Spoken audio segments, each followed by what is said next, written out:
ILS হসপিটালের সামনে বাংলা পক্ষ, কেন এবং কি বিষয় আজকে আপনারা এখানে জমায়েত করলেন? সুনির্দিষ্ট কিছু অভিযোগ আমাদের কাছে এসেছিল, আমাদের কাছে অর্থাৎ বাংলা পক্ষের কাছে এসেছিল।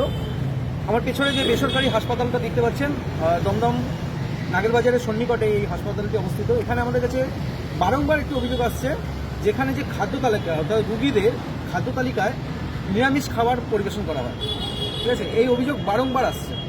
তো আমরা আজকে এসেছিলাম, বাংলা পক্ষ শহরাঞ্চল জেলার পক্ষ থেকে অনেক সহযোদ্ধা আমাদের মধ্যে উপস্থিত হয়েছে, সবাইকে নিয়ে আমরা এসেছিলাম। এসে আমরা ওখানে যে ডেপুটেশন দিতে গিয়ে আমাদের একটা অভিজ্ঞতা, খুব খারাপ অভিজ্ঞতাই বলবো, কারণ ওনারা যেটা বলছেন সেটা হলো ওনাদের মালিক মহল নাকি আপনার নিরামিষাশী যেহেতু, তাই উনি চাইছেন যে এখানে ওনাদের যে কটা জায়গা রয়েছে সেখানে নাকি এটাকে নিরামিষ হাসপাতাল হিসেবে ট্রিট করবে। সুতরাং এখানে কোনো নিরামিষ মানে আমিষ খাবার নাকি এখানে তারা প্রবেশ করতে দিচ্ছে না, এরকম একটা কথা।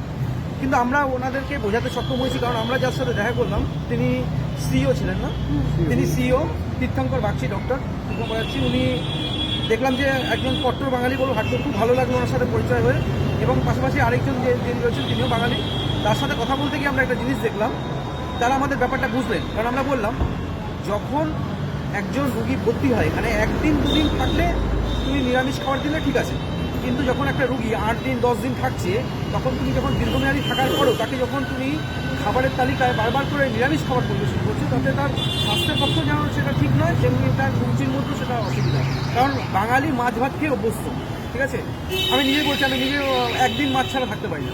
সেখানে 8-10 দিন থাকার পরে তাকে যদি খাদ্য তালিকায় যদি মাছ না দেওয়া হয়, সেটা তাকে একটা চাপিয়ে দেওয়ার ব্যাপার, নিরামিষ খাবার চাপিয়ে দেওয়া হচ্ছে, ঠিক আছে।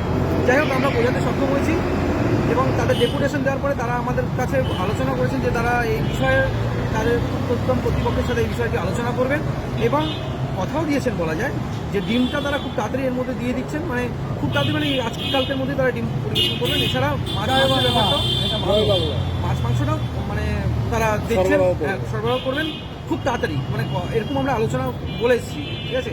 কারণ আমরা বাংলা পক্ষ যে স্বভাবসিদ্ধ ভঙ্গিমায় যে প্রতিবাদ করে থাকি, যেহেতু এটি একটি চিকিৎসা কেন্দ্র, সেহেতু আমরা আজকে এখানে এসে কোনো স্লোগান বলুন, শপিং বলুন, কিছু করিনি। আমরা কোনো চিৎকার চাচানি কিছু না, আমরা খুব শান্তিপ্রিয়ভাবে গেছি এবং তাদেরকে বোঝাতে আমরা সক্ষম হয়েছি।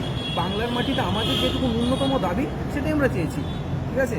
সুতরাং তারা আমাদের কথা দিয়েছে এবং আশা রাখি, ঠিক আছে, তারা আমাদের এই কথাটা রাখবে। কারণ আমরা বলে এসেছি, এই অভিযোগের যে পাতা যে আমাদের ভরে যাচ্ছে বারবার করে, এই অভিযোগ যেন এখানে যেন আমাদের বারবার করে যেন না আসে, এরপরে যেন একটা অভিযোগ যেন না আসে, আমরা সেটাই চেয়েছি। এবং যার মাথা থেকে এই জিনিস এসছে যে এরকম নিরামিষাশী করে রাখার, ঠিক আছে, তারও চিকিৎসার প্রয়োজন আছে বলে আমরা মনে করি।